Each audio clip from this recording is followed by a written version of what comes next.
Imana ibahe umugisha mwese abadukurikiye, tubahaye ikaze. Tugiye kurebera hamwe ibintu bine bikomeye cyane ukwiriye kujya ubwira Imana buri joro. Aya magambo ya Bibiliya agiye guhindura ubuzima bwawe ku buryo butangaje cyane. Rimwe na rimwe iyo urumuri ruzimye, urusaku rw'umunsi rumaze guceceka, usigara uri wenyine n'ibitekerezo bikuremerereye, utabasha gutuza, ndetse kenshi umeze nk'uwatawe. Birashoboka ko wakwisanga uryamye ariko ukabura ibitotsi, ureba hejuru ugerageza gusenga ariko ukabura amagambo. Umutima wawe ufite inyota yo kwiyuzuza n'Imana, ariko nyamara umwanya wo guceceka ufite urakubangamiye cyane. Ariko uyu munsi ndakubwira ko utari wenyine. Nanjye nabaye muri icyo gihe. Nzi uburyo umuntu yiyumva igihe amasengesho ya nijoro asa nk'aho ari kure yawe, cyangwa bimeze nk'aho nta connection y'umwuka ufite.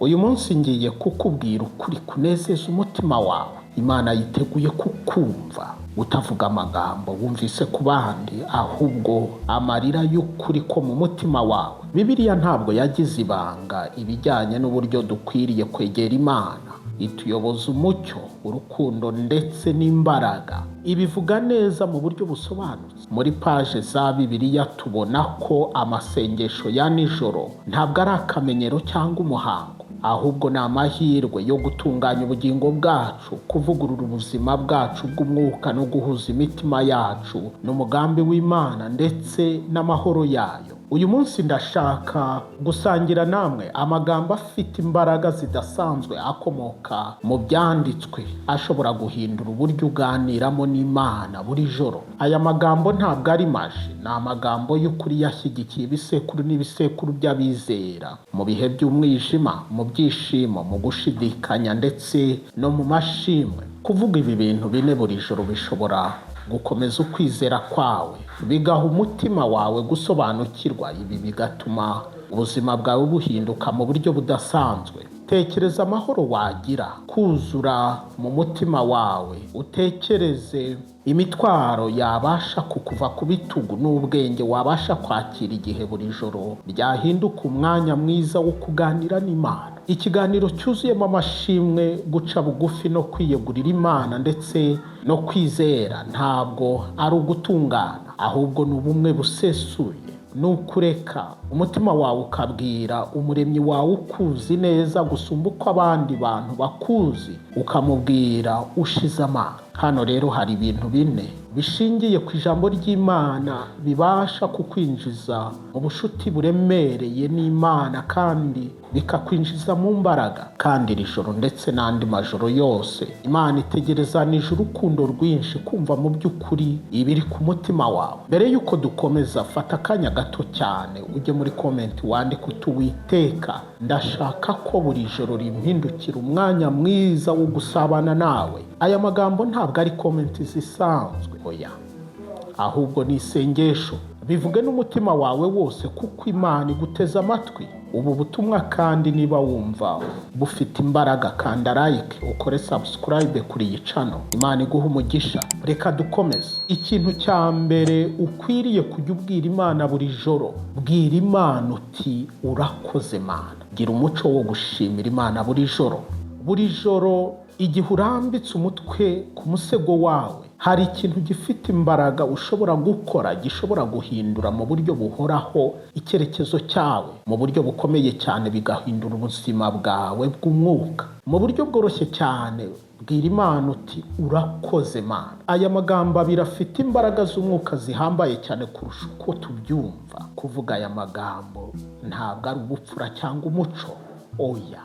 Aya magambo agaragaza umwanzuro wafashwe bivuye ku mutima wo kwemera ubugwaneza bw'Imana, ubunyangamugayo bwayo n'ubuntu bwayo mu buzima bwawe. Bibiliya ishimangira ko dukwiriye gushimira mu buryo buhoraho, atari ikimenyetso gikozwe by'impanuka, ahubwo ari imyitwarire ya buri munsi. Abatesalonike ba mbere 5:18, intumwa Pawulo adutegeka mu buryo busobanutse avuga ati mu bibaho byose muhore mushima kuko ari byo Imana ibashakaho muri Kristo Yesu. Niba ubyumva neza, Pawulo ntabwo avuga ati mwishimire ibibaho byose, ahubwo mu byo munyuramo byose muhore mufite imitima ishima Imana. Hano Pawulo ari gushimangira ukuri gufite imbaraga cyane. Gushimira kwawe ntabwo gukwiriye gushingira ku byo unyuramo, ahubwo Imana ikwiriye gushimwa kubera ko ari Imana, tutitaye ku biri kuba mu buzima bwacu byose.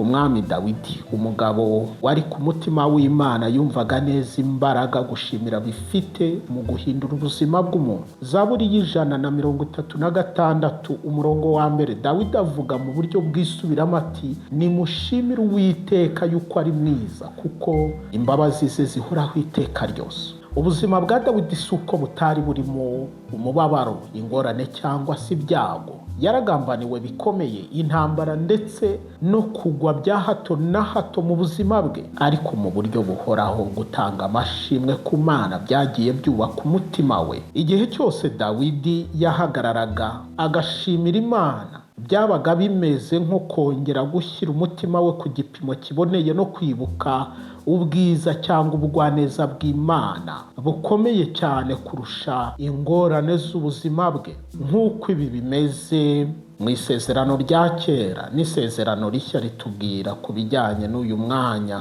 ufite imbaraga cyane. Luka 17, Bibiliya itubwira ku nkuru y'ababembe 10 Yesu yakijije. Muri abo 10 bose Yesu yakijije umwe gusa, niwe wagarutse kubwira Yesu aturakoze. Yesu yabonye gushimira k'uwo mugabo, kandi kubera uwo mutima ushima, uyu munyasamariya ntabwo yatahanye gukira ku mubiri gusa, ahubwo yahuye n'ikintu gikomeye cyane. Yakiriye amahoro no kongera kubakika mu bugingo bwe mu Mana. Gushimira bifungura imiryango ku migisha ishyitse no kuzura k'ubuzima. Iri hame na n'uyu munsi rirakora. Kubwira Imana buri joro turakoze ntabwo ari uburyo bwo gusoza umunsi wawe, ahubwo ni uburyo bwo gufungura umutima wawe. Gushimira bikurinda gusharira, gutekereza nabi ndetse no guhangayika, kandi bikakurinda no gucika intege. Gushimira bituma umutima wawe wita cyane ku byo Imana yakoze kurusha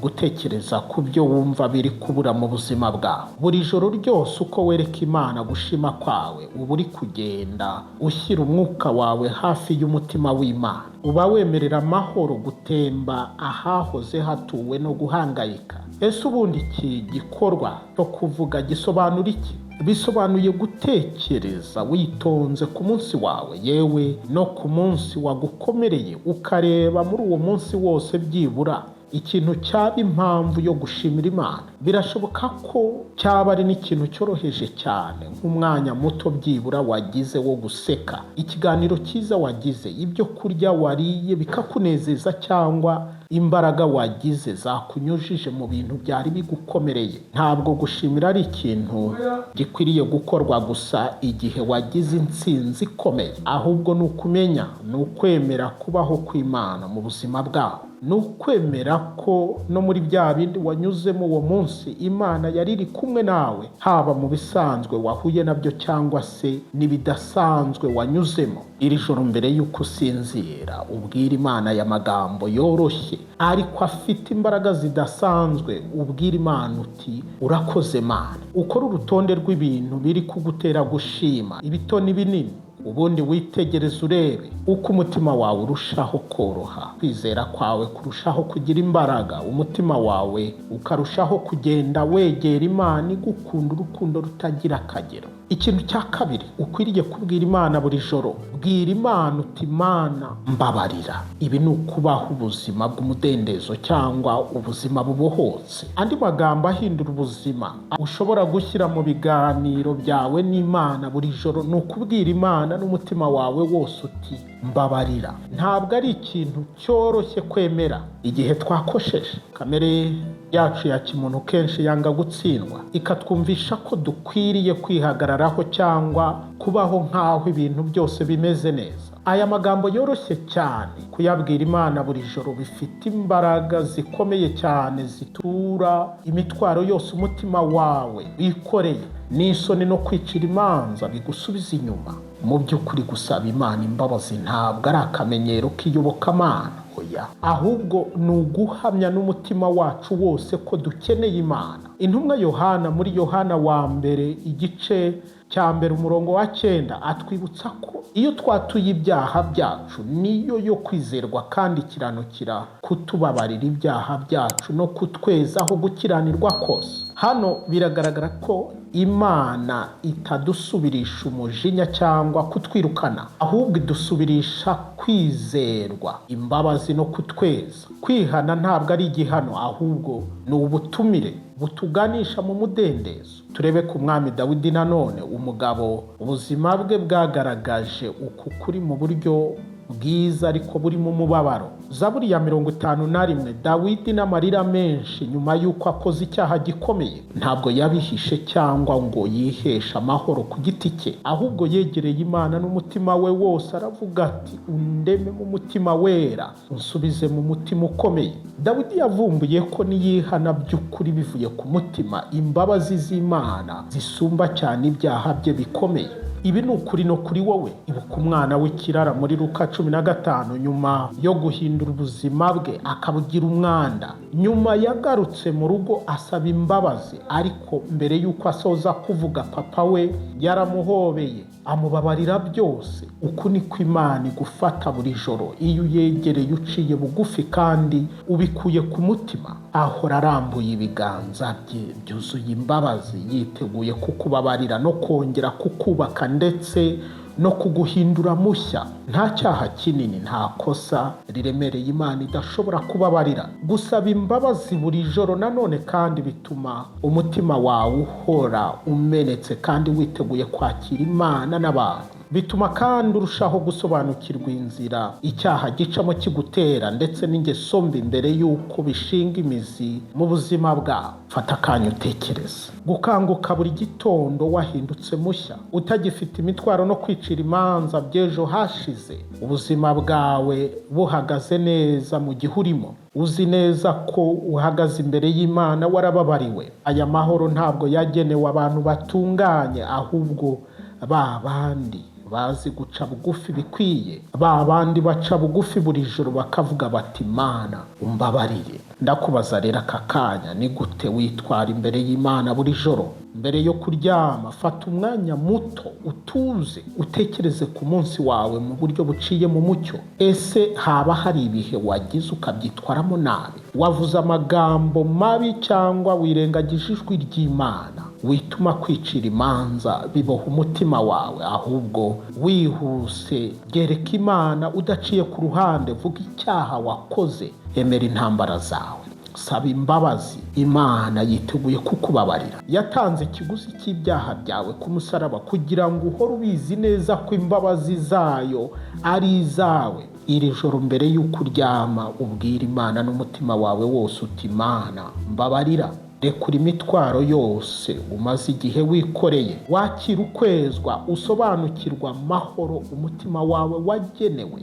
Ikintu cya gatatu, bwira Imana uti Imana fasha. Egurira Imana imitwaro yawe. Buri joro ufite amahirwe akomeye yo gutura imitwaro y'ubwoba bw'ubuzima, guhangayika n'ingorane z'ubuzima. Ubwira Imana mu buryo bworoheje uti Imana mfasha. Byumvikana nk'ibintu byoroheje cyane, ariko kugutaka bivuye ku mutima ni rimwe mu masengesho afite imbaraga cyane ushobora gusenga. Iyo utumiye Imana mu ngorane zawe uba uri guha agaciro ikintu gikomeye cyane gihindura ubuzima. Ntabwo ugomba guhangana n'ibintu byose wowe ubwawe, cyane ko atari cyo waremewe.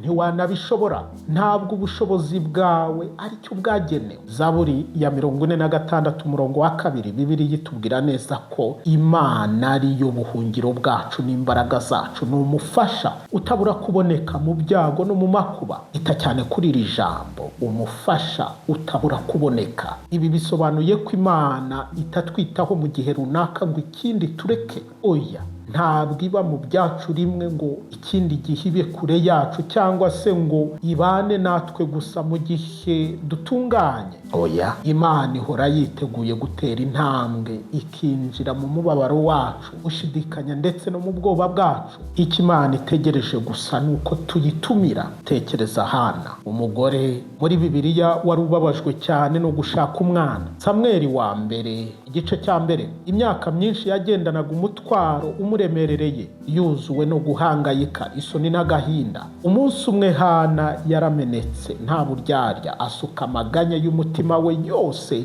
imbere y'Imana. Ntabwo yakoresheje amagambo adasanzwe, ahubwo mu buryo bworoheje yinginze Imana, ayisaba ubufasha. Nk'igisubizo ntabwo Imana yafashe umwanya wo kubitekerezaho cyangwa ngo imwirukane, ahubwo yihutiye cyane kujya ku ruhande rwe. Kandi ntabwo byagarukiye aho gusa, ntabwo byagarukiye ku guhaza icyifuzo cy'umutima we, ahubwo Imana yamuhaye n'amahoro. Hana yabashije kugira ihishurirwa, avumbura ikiba. Iyo dutinyutse n'umutima wacu wose gutakira Imana tuyisaba ubufasha. Nanone reka tuvuge ku mwami Yehoshafati, umuyobozi ukomeye cyane igihe yarwanaga urugamba rusa n'urudashoboka. Ingoma za kabiri bice 20. Igihe abanzi bakomeye cyane bari bamuzengurutse, Yehoshafati ntabwo yagerageje kwikomeza cyangwa kwereka abantu ko afite ubushobozi, ahubwo aciye bugufi yemereye Imana intege nke ze. Yemera ko nta bushobozi afite. Abwira Imana ati, ntabwo twebwe tuzi icyo twakora, ariko amaso yacu tuyahanze kuri wowe.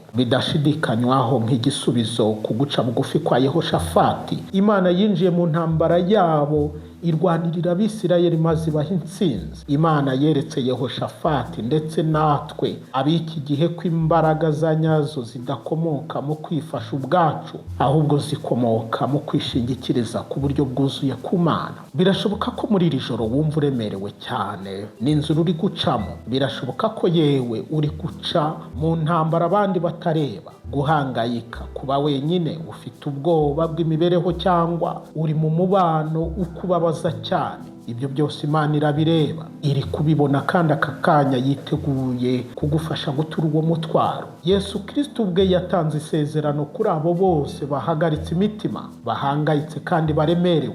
Arababwira ati, muze munsange mwese abarushye n'abaremerewe, ndabaruhura. Matayo 11:28. Ushobora kumbaza noneho uti, ni gute buri joro wasaba Imana ngo igufashe? Bihera mu kuvugisha ukuri. Tangira ubwira Imana mu by'ukuri ibyo uri kunyuramo, ibiri gutuma ubura amahoro, ibyo byose biri gutuma ucika intege. Wigerageza kweza cyangwa se guhindura isengesho ryawe iritunganya, ahubwo uvuga n'ubunyangamugayo bw'umutima wawe uti, Uwiteka, nkeneye ubufasha bwawe, ndaremerewe, ndakwinginze ngwino umfashe. Bifite imbaraga cyane kandi biraruhura. Kwemera ibyo ukeneye no kwizera Imana kwibasha kuguha imbaraga, ikaguha ibisubizo n'amahoro ukeneye. Iri joro umaze gutuza mu cyumba cyawe, wereke Imana ibikuremerereye. Uyibwira aya magambo uti, Mana fasha. Uko ugenda wegurira Imana imitwaro umaze igihe uhetse, uzabona uburyo Imana ikwegera mu nzira utatekerezaga. Ibihe byose Imana niyo kwizerwa, ndetse iguhora hafi ibihe byose. Ihorana ubushake, ihora itegereje kwinjira mu mateka yawe igihe uzayizera bihagije ukayisaba. Ikintu cya kane ukwiye kubwira Imana buri joro, bwira Imana uti, nyobora. Ibi ni ukugendana ubwenge. Arandi magambo afite imbaraga ashobora guhindura bikomeye cyane ubuzima bwawe iyo yabwiye Imana buri joro. Isengesho riciye bugufi cyane rivuga riti, nyobora. Reka tuba abanyakuri. Ubuzima bubamo ingorane nyinshi. Igihe cyose bisa nkaho tuba turi gukora amahitamo matoya cyangwa manini, kandi aya mahitamo yose agira ingaruka mu gihe kizaza. Imyanzuro mu mubano tugirana n'abantu, mu kazi, mu muryango, mu butunzi, yewe no mu myizerere yacu, kandi rimwe na rimwe buri munsi bigenda byiyongera. Ibi bituma bigorana kumenya inzira umuntu akwiriye kunyuramo. Ariko hano hari amakuru meza. Ntabwo Imana yigeze ikugenera kugenda uri wenyine mu buzima. Imigani 3:5-6 Bibiliya iduhira isezerano rikomeye. Wiringire Uwiteka n'umutima wawe wose, we kwishingikiriza ku buhanga bwawe. uhora umwemera mu migendere yawe yose, nawe azajya kuyobora inzira unyuramo. Imana ntabwo itanga amasezerano arimo urujijo, igusezeranya kukwereka inzira n'ubwenge. Igihe uyitumiye ngo ikuyobore, ubikuye ku mutima. Kubwira Imana buri joro uti nyobora ni amahitamo avuye ku mutima yo gushyira ahazaza hawe imyanzuro n'ibyo udasobanukiwe byose mu biganza byayo byuzuye urukundo kandi bishobora byose. Tekereza kuri Salomo, umwami uzwi cyane kubera ubwenge budasa n'ubw'abandi bantu. Ni gute Salomo yahindutse umunyabwenge? Kubera ko yasabye abikuye ku mutima Imana kumuyobora. Igihe Imana yabwiraga Salomo kuyisaba icyo ashaka, ntiyigeze asaba ubukire, imbaraga cyangwa gutsinda abanzi be. Ahubwo Salomo aciye bugufi yarasenze ati, uha umugaragu wawe umutima w'ubwenge wo kuvangura icyiza n'ikibi. Abami ba mbere 3:9. Igisubizo Imana yamuhaye cyari gitangaje cyane. Imana yasutse ubwenge mu buzima bwa Salomo, imuha umugisha mwinshi cyane gusumba ibyo yasabye. Iri hame rirakorana n'uyu munsi. Iyo usabye Imana kuyobora, irabikora ikaguha n'ibindi byose ukenera mu buzima. Tekereza Mose ku gitutu gikomeye cyane mu gihe yarayoboye abantu b'Imana mu rugendo rukomeye rwo mu butayu. Mose ntabwo yishingikirije gusa ku bwenge bwe, ahubwo mu buryo buhoraho yishingikirizaga ku cyerekezo Imana imuhaye. Kuva 33 hatwereka neza isengesho ryoroshye ariko rifite imbaraga cyane rya Mose abwira Uwiteka ati, ubwawe nutajyana natwe ntudukure ino. Mose yumvaga neza ko natayoborwa n'Imana azayoba, akananirwa ndetse akaba umunyantege nke. Muri iri sengesho yari afite imbaraga, asobanura neza ibyo avuga kandi afite intego. Mu buzima bwawe gusaba Imana buri joro ngo ikuyobore bigushyira mu mwanya wo kwakira amaso y'umwuka, kugira icyerekezo ndetse no gusobanukirwa bihagije utabashaga kubona ahandi hantu hose. Ni ukwemera ko Imana ireba ibyawe byose, ahahise, igihe urimo n'ahazaza, no gutumira Imana ngo ikure mu nzira yawe umubabaro utari ngombwa, ugushidikanya no kwicuza. Tekereza amahoro n'icyizere wagira igihe wiringiye mu mutima wawe ko Imana ubwayo iri kuyobora intambwe zawe, ikuganisha mu cyerekezo yakuremeye. Noneho ni gute watumira ubuyobozi bw'Imana mu buzima bwawe? Rasa ku ntego mu isengesho ryawe. Saba Imana iguhe gusobanukirwa mu myanzuro, ku mahirwe, ku mubano cyangwa ingorane uri guhura nabyo. Vuga uti, Uwiteka, nkeneye ubwenge bwawe muri uyu mwanzuro ngiye gufata. Nyereka neza icyerekezo nanyuramo. Hanyuma wizere igisubizo cy'Imana mu gihe cya nyacyo. Ishobora kugusubiza binyuze mu byanditswe, inama z'ubwenge ushobora gukura ku bandi bantu, cyangwa se kwiyumvamo amahoro menshi mu mutima wawe. Uyu munsi, mbere y'uko umunsi wawe urangira byoroheje cyane, ubwira Imana uti nyobora. Ereka Imana ibihagaritse umutima wawe byose, inzozi zawe n'imyanzuro yawe, ubizana imbere y'Imana udaciye ku ruhande. Emera ubwenge bwayo busimbura ubwoba bwawe, gusobanukirwa kwayo gutsinda ugushidikanya kwawe. Ureka amahoro yayo aturisha umutima wawe. Imana igukunda urukundo rutarondoreka kandi inezezwa cyane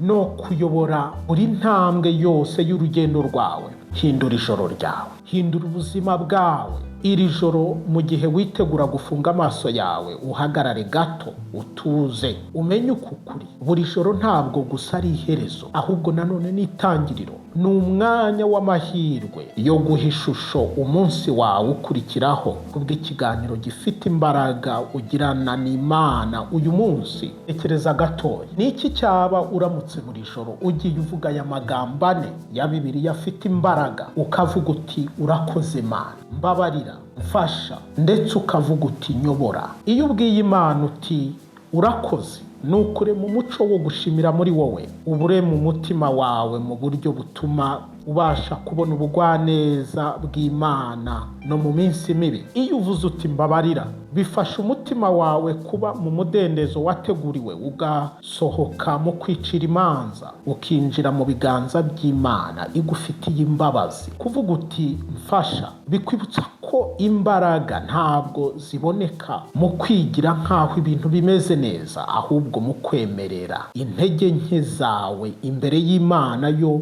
ibasha kugutura imitwaro yawe yose mu rukundo. Iyo usenze uti nyobora, bigushyira mu kugendera mu bwenge, mu gusobanukirwa no mu cyizere, uyobowe n'umuntu uzi neza intambwe zawe. Imana ntabwo ikeneye gutungana kwawe, ahubwo ikeneye gusa ko uyegera ukaba hafi yayo. Ubunyangamugayo bwawe no gufunguka ugasuka byose imbere yayo. Amen. Niba wanyuzwe n'ubu butumwa, jya muri comment uvuga uti Imana nyobora. Iri sengesho risenge ubikuye ku mutima, kandi guhera uyu munsi ubigire umuco buri joro. Ukande like kugira ngo ubu butumwa bugere ku bantu benshi. Niba kandi utarakora subscribe, ihute cyane uyikore kugira ngo utazacikwa n'irindi hishurirwa nk'iri ngiri. Imana iguhe umugisha.